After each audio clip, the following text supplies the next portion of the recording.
order for any government to coexist with human nature, it must first have a concept of fear instilled in its system. Uncle Sam plays on the public spheres of what would happen if the government were to weaken or disappear. We will examine 3 specific sections in relation to fear in government: terrorism, the military, and government conspiracies.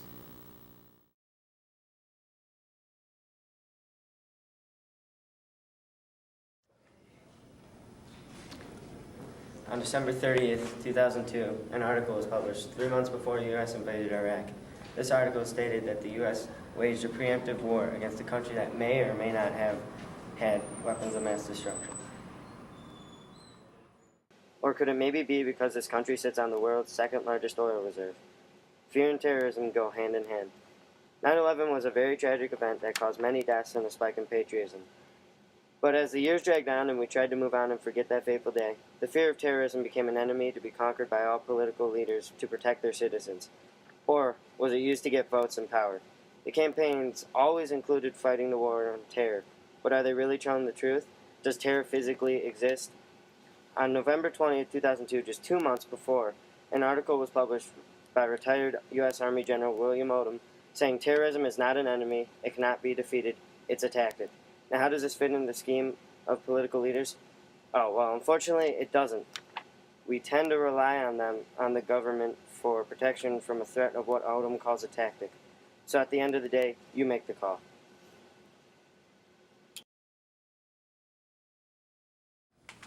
After 9/11, the people were scared. MSN tracked patriotism, religion, and how much people gave to charity. After 9 months, an observation was made. Religion and giving to charities was down, while patriotism shot up. 9/11 was a pivot point in our society. For the 2009 fiscal year, the base budget was $515.4 billion. This has gone up over the years. People are scared that this could happen again. The government controls what people know. After 9/11, in multiple nationwide polls, Americans say that there is an 85% chance that there will be another terrorist attack. Do we really need to worry about another attack considering what our defense budget is and the chances of another attack happening in general? We should worry about many more things before we worry about something happening to our nation again. It isn't going to happen.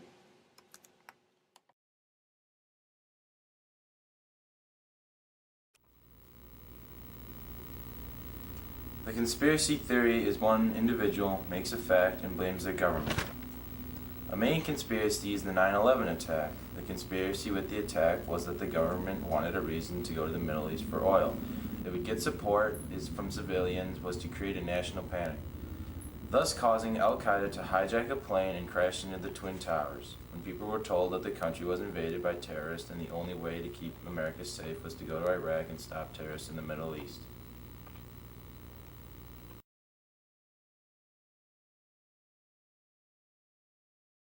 Media attracts. Every hour of every day, the media uses fear-based tactics to attract the attention of viewers both locally and nationally. Why? Because people listen to stories that tell them to be warned, not to happy, dry stories that like someone planting a tree. Stories that use fear play on the emotions of viewers, and the viewers pay attention, no matter how ridiculous or rare the story is.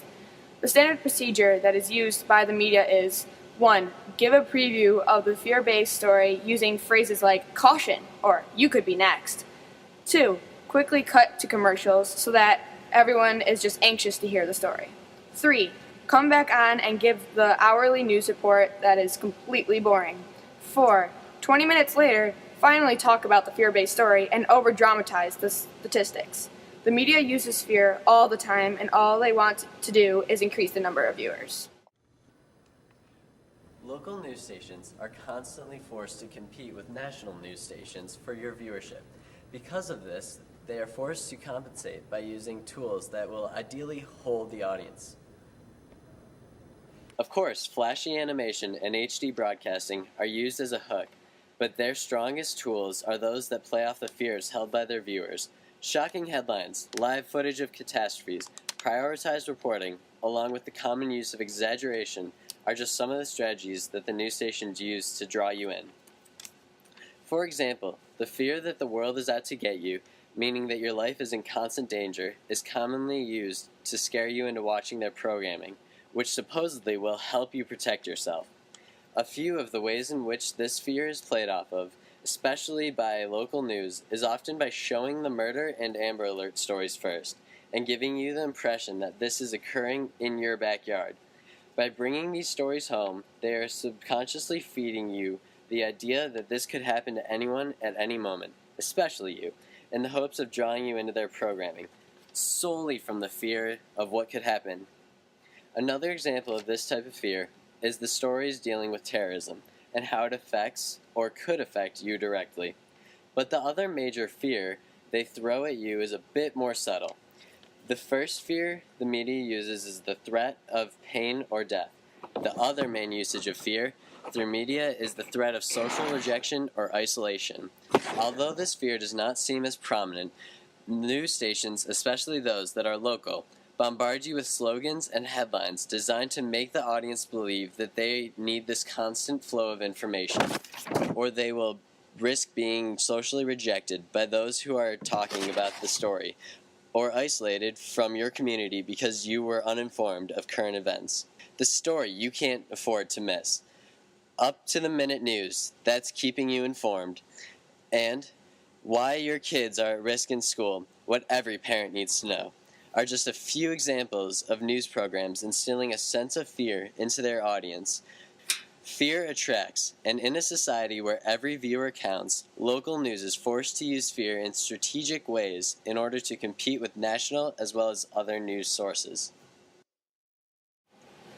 These are all the total ratings for each of these news stations over a week. As you can see, Fox has the highest amount of viewers and CNBC has the lowest. The graph on the right shows the amount of fear a news station uses. How we register the amount of fear the news station uses is by giving them points. 2 points for every fear-based cut-to-commercial headline they use, and 1 point for every story in between the headline and the real story. As you can see, Fox uses the most fear and has the highest ratings. Stations use fear to get higher ratings, and as you can see, there's a direct connection between ratings and fear. The third primary reason why our country has become a culture of fear is through America's fear-based marketing. The application of fear in advertising can be defined as any persuasive or informative messages that are meant to frighten people by describing the negative or painful consequences that will occur if they don't obey the message. To put it simply, its intent is to evoke fear in order to motivate people into paying attention to the message and then adopting its recommendations. Fear-based commercials frequently use personal words combined with tough or painful pictures. In addition, these messages usually contain a clear and easily recognizable solution to avoid the negative consequences. In our society of fear, it is no surprise that fear apparel is becoming so widespread. If one were to turn on the television and watch a commercial, more likely than not, that commercial will be fear-based. Advertisers know how to play on already existing fears, and are even able to paint new ones that consumers may never have considered. We've placed all these fear-based advertisements into 3 central categories.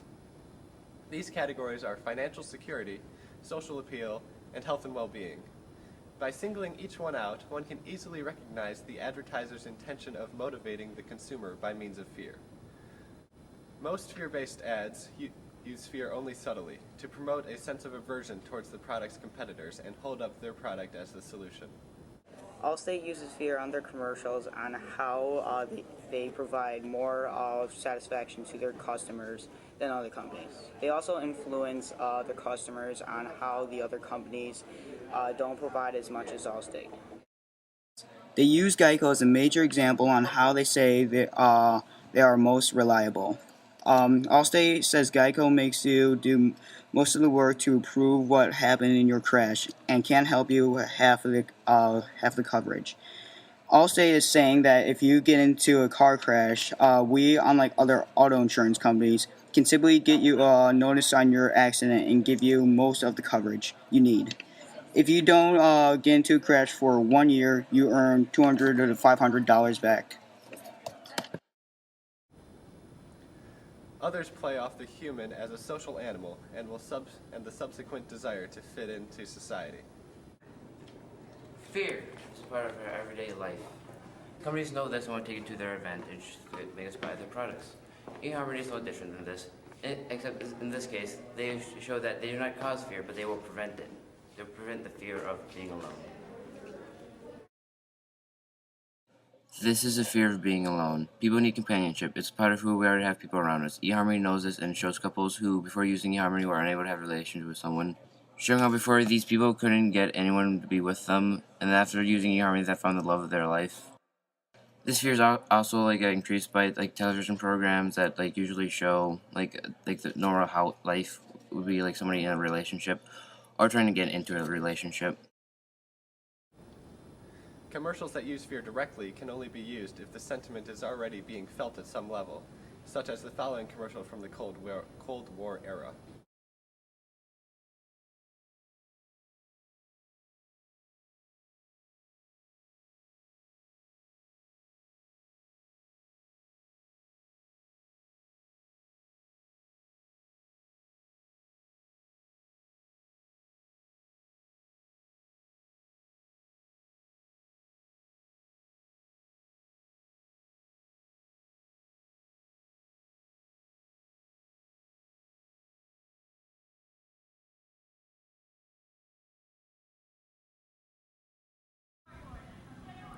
The Daisy Girl ads.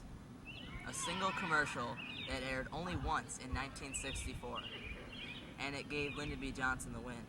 Basically, what happens is, there's a cute little girl in a field, very sunny, much like this one, picking daisies. And, well, what happens is, there's a dark, sinister voice that comes over, counting down to a nuclear explosion. This explosion kills the girl, symbolizing killing the youth and innocence of America.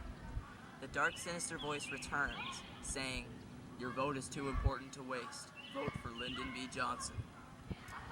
This commercial really shows that no matter how outrageous and unsupported, fear works.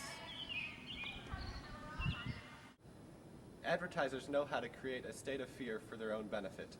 The section in the human brain that governs and experiences fear is more predominant than that which performs logical thought, which is why we so eagerly buy up the presented solutions to the problem.